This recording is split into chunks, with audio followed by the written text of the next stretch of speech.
The business started back in 1950. My father and his uncle, my great uncle, wanted to build a house and a barn for each of them and bought a small two-man sawmill, set it up here on this site, not far from where we're sitting today. It was part of a farm as well. My father grew up in Seattle, but always wanted to be a farmer. It was difficult to make that transition. They started cutting lumber for themselves, did what they wanted to do. Then somebody had, oh, can I buy a couple of boards? Can you buy a couple of logs that I have? And one thing led to another. And 74 years later, here we are.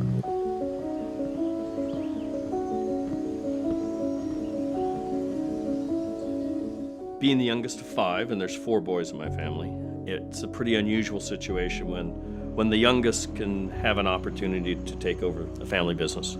My older brother, who was running it for about 20 years, in 1996 had a catastrophic fire and lost all of the sawmill building that he was operating at that time.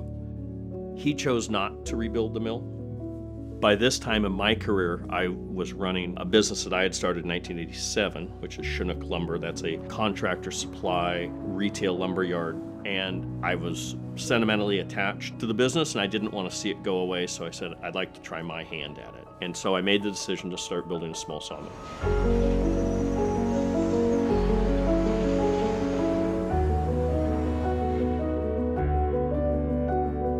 The mill facility you see today has all been built back since 1997 when I arrived. It's ironic now that I've actually been here longer than either my brother or my father in their stints of running the sawmill. I never thought I'd spend nearly 30 years at it.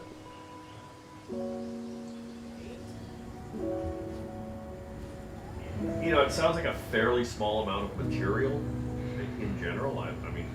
I think the first thing to look at is where do we fit into the wood products manufacturing in our region, in the Pacific Northwest. We don't have the opportunity, the option of being large, so we have to be more creative.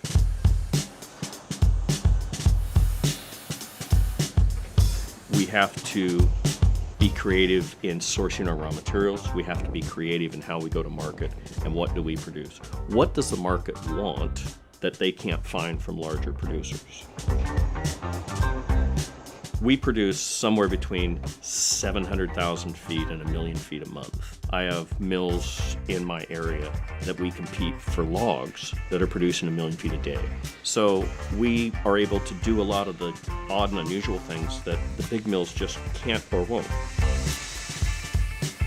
We cut a variety of species, primarily Douglas fir, western hemlock, western red cedar, and cottonwood. Most of the logs are coming from within about a 50-mile radius. Every log that enters the sawmill, the primary item coming out of that log is already pre-sold. Because everything is so varied, we never cut anything on speculation. So with that in mind, we have to keep a very deep inventory of logs so we know what we can commit to selling. That's quite different from a commodity mill that's only doing a couple of different sized items and a couple different grades and maybe 7 or 8 different lengths. They sell what they've produced as opposed to we produce what we sell. We primarily take our logs that are too large to enter the mill as they arrive in our yard, which is over a 48-inch diameter. Logs over that diameter on the large end we'll put on the WM1000 and either cut them in half, or sometimes if they're really large, we will take the halves and cut those into quarters, and we'll enter those sections into the mill. And that really helps utilize those larger logs. The Wood-Mizer line that we put in really came out of a need that arose during COVID. There's one major fence manufacturer in the area that everybody bought their fencing from, and as such, the demand at the box stores was so high, they cut off all of the independent distributors that were buying from them. So we were out of an item that was in our top 5 sales volume, and I told myself that's not going to happen again. And so we had to come up with a way to make fencing efficiently. It's almost like having another tool in the toolbox.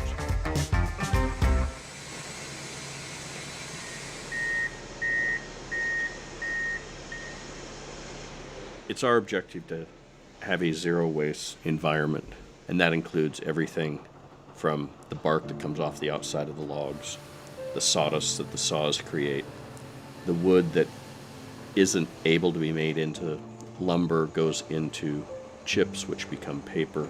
Every last bit of the tree is utilized if it arrives here.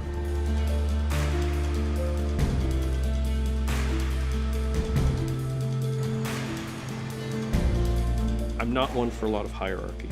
It's a very flat management chart.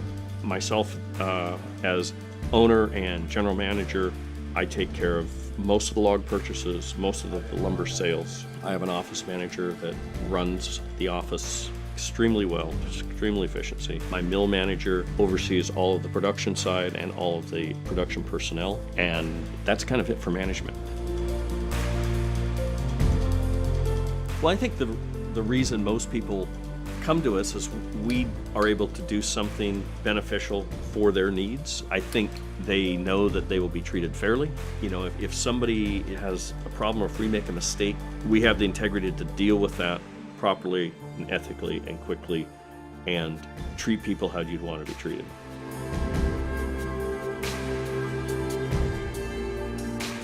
I think there's a certain sense of responsibility of running a company that has been in business longer than I've been alive.